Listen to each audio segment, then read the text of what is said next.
Hello, my name is Catherine Payne. I'm Professor of Health Economics and the senior author on this paper reporting the results of a study involving a research collaboration between the Manchester Centre for Health Economics at the University of Manchester with the Manchester Cancer Research Centre based in England and QIMR Berkhofer Medical Research Institute in Brisbane, Australia.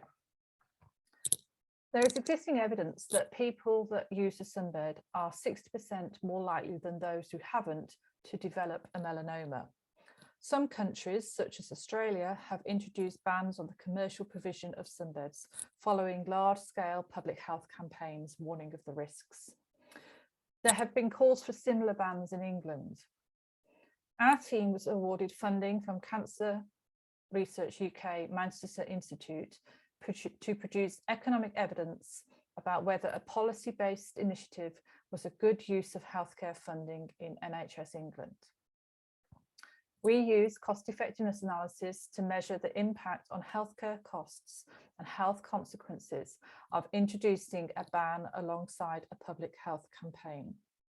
With expert input, we created a mathematical model to represent the pathways a starting cohort of all 18-year-olds in England would follow if 1, a ban with public health campaign were introduced, compared with 2, the current situation in England where sunbeds can be accessed in commercial settings.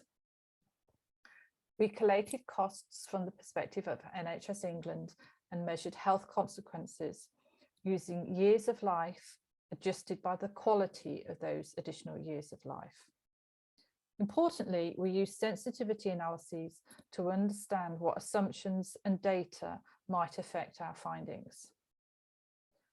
Over the lifetime of a cohort of 619,000 of 18-year-olds living in England, we calculated that 1,200 cases of melanoma and over 200 melanoma-related deaths would be avoided. There would also be around 4,000 fewer other skin cancers, namely basal cell and squamous cell carcinomas. Introduction of the ban would result in an overall reduction in costs if £1 million was spent on a public health campaign to support the ban. This study provides decision makers with evidence that paying for a public health campaign to support the introduction of a sunbed ban could reduce current levels of morbidity and mortality from skin cancer and be cost saving to the healthcare system.